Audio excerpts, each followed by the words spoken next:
बढ़ने का वक्त है और आगे हम तभी बढ़ेंगे जब नीतीश जी और लालू जी से मुक्ति पाएंगे। यही सोच के वोट किया है।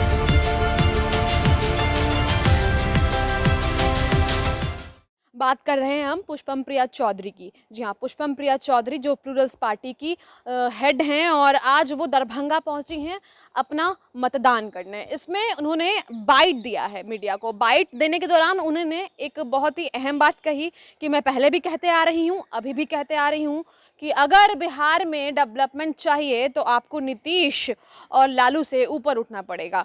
आप और क्या कुछ कह रही हैं, चलिए सुनते हैं। आगे बढ़ने का वक्त है और आगे हम तभी बढ़ेंगे जब नीतीश जी और लालू जी से मुक्ति पाएंगे। यही सोच के वोट किया है। लेकिन नीतीश जी ने कहा कि ये मेरा अंतिम चुनाव है। हाँ, मैंने सुन लिया। चुनाव तो वैसे भी उन्होंने लड़ा ही नहीं है विधायक का, तो अंतिम चुनाव का क्या मतलब है। और जहाँ तक एज ए मुख्यमंत्री उम्मीदवार वो कहना चाहते हैं अंतिम चुनाव है, तो ये चुनाव भी नहीं होना चाहिए था। 15 साल तो हमने उन्हें दिए हैं, पर अब सम्मान के साथ रिटायरमेंट ले लेनी चाहिए थी। आप भी चुनाव आप लड़ रही अपने हैं। लिए क्या देख रही हैं इस चुनाव में? मैं अपने लिए वही देख रही हूँ जो मैं बिहार के लिए देख रही हूँ। मैं यहाँ पे आई हूँ बिहार को आगे लेके जाने के लिए, और बिहार में जो हालत है वो बहुत ही ख़राब है, तो अब आगे बढ़ने का वक्त है। आपने अपना जो रोड मैप या प्लान रखा है, आपको लगता है कि आपको उसमें जनता का समर्थन इस बार मिल रहा है, या फिर आपके लिए ये ट्रायल है, आप आगे भी लड़ेंगे?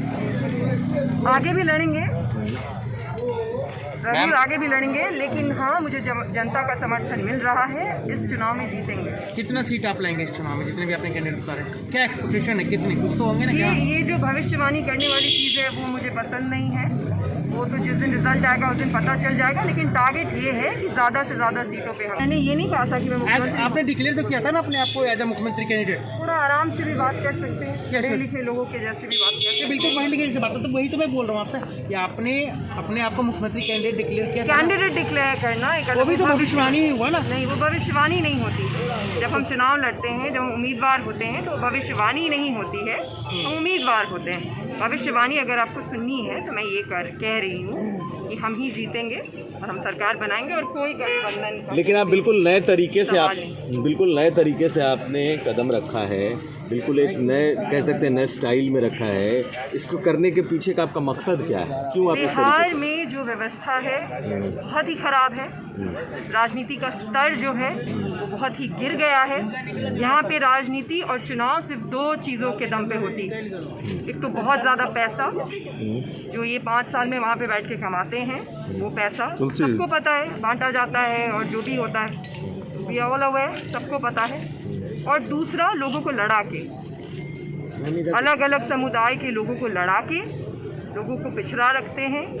अब ये सारी चीज़ें नहीं होंगी। शिक्षा की बातें होनी चाहिए, पढ़ाई लिखाई की बातें होनी चाहिए, आर्थिक विकास की बातें होनी चाहिए। सब कुछ जुमला हो गया है यहाँ पे। आर्थिक अपॉर्चुनिटीज़ देनी होंगी, और मिथिला जाना भी उसके लिए जाता है, बुद्धि के लिए जाना जाता है। तो विद्यापति का मिथिला है, गार्गे और मैत्री का मिथिला है, भारती मिश्र का मिथिला है। ये सारी चीज़ें अब हो गई हैं कहीं। इन चीज़ों को वापस लाने की ज़रूरत है। बिहार के भविष्य का सवाल है। बिहार में तो बच्चे भी हैं ना, उनके भविष्य की भी जिम्मेदारी होनी चाहिए सरकार पे। शिक्षा की जो हालत है वो आप देख ही रहे हैं। तो अब इन चीज़ों पे बात करने के लिए यहाँ पे आई हूँ, और इन्हीं चीज़ों पे लेकिन एक चीज़ है कि इस बार एजेंडा सेट करने की अलग कोशिश हुई, रोजगार और खासकर नौकरियों को लेकर के चर्चा हुई। तेजस्वी ने 10 लाख नौकरी एक कलम से देने की बात कही, 19 लाख नौकरी की बात बीजेपी ने कही, आपने भी नौकरियों की बात कही। तो क्या लगता नहीं बदला है बिहार? मैंने ही नौकरियों की बात शुरू की थी। मैंने ही धर्म और जाति की बात ना हो ये करना शुरू किया था।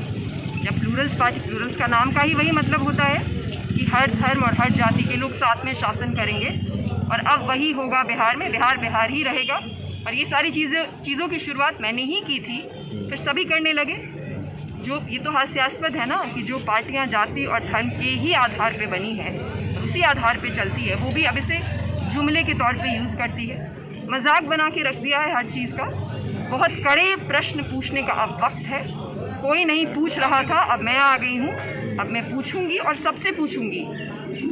जितने भी लोग हैं, जितने भी स्तंभ हैं डेमोक्रेसी के, अब सबसे कड़े प्रश्न पूछे जाएंगे और सब जवाब देने की तैयारी करें। आपके पिताजी ने कहा कि जैसे अरविंद केजरीवाल ने दिल्ली में किया था परिवर्तन, वैसा परिवर्तन आप करेंगे। आपको लगता है कि बिहार और दिल्ली में जो वोटर हैं उनके बीच में इस तरीके की भावना है जिस तरीके की दिल्ली में थी, क्या आपको लगता है कि ऐसा परिवर्तन संभव बिल्कुल, है? बिहार के लोग बहुत ही होशियार हैं।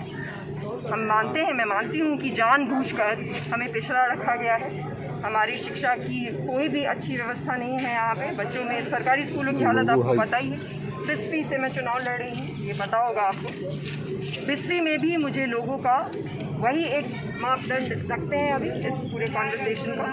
तो वहाँ पे भी जो भी सभी लोग हैं, अलग अलग लोग हैं, हेट्रोजेनिटी है, ये भी पता होगा। हमारे यहाँ हेट्रोजेनिटी और वो हमारा सबसे बड़ा स्ट्रेंथ है। और सबको अब बदलाव चाहिए। हम थक गए हैं, और ख़ासकर युवा, हम थक गए हैं। ये चीज़ें जो यहाँ हो रही हैं, तमाशा बना के रख दिया है। हम थक गए हैं। सभी समुदायों को बदलाव चाहिए। सभी वर्ग के लोगों को बदलाव चाहिए। सबको नौकरियाँ चाहिए, बेहतर ज़िंदगी चाहिए। दिल्ली में भी लोग ही हैं और बिहार में भी लोग हैं। कोई भी व्यक्ति चाहता है कि उसके बच्चे अच्छी शिक्षा ग्रहण करें, अच्छी तालीम लें। ये सभी लोग चाहते हैं, चाहे वो दिल्ली के हों, चाहे वो बिहार के हों। अच्छे मेडिकल कॉलेजेस हों। आप लोग तो अभी दरभंगा में ही हैं, जाके देखिए Darbhanga medical college hospital. Madhubani में भी तो है भी नहीं। मधुबनी के लोगों को, बिस्फी के लोगों को यहाँ आना पड़ता है। तो ये 15 साल और 30 साल में बैठ के क्या कर रहे थे? आपने सुना कि पुष्पम प्रिया चौधरी ने किन पर निशाना साधा है सीधे तौर से। और ऐसे में अब बिहार की जनता क्या सोचती है, हमारे कमेंट बॉक्स में ज़रूर से ज़रूर बताएं। आप जो भी कमेंट करेंगे, हम उसको अगले वीडियो में उसी धारणा पर वीडियो बनाएंगे। तब तक के लिए आपका बहुत बहुत शुक्रिया हमारे साथ जुड़ने के लिए। चलेगी परिवर्तन की बयार या बनी रहेगी एनडीए सरकार? युवा तेजस्वी का होगा नाम या अनुभवी नीतीश आएंगे काम? बिहार का महासंग्राम सिर्फ एचएस न्यूज पर। देश और दुनिया से जुड़ी सभी प्रमुख खबरों के लिए हमारे चैनल को सब्सक्राइब करें और लेटेस्ट वीडियो पाने के लिए बेल आइकन को जरूर दबाएं। साथ ही हमारे वीडियो को लाइक और शेयर करना ना भूलें।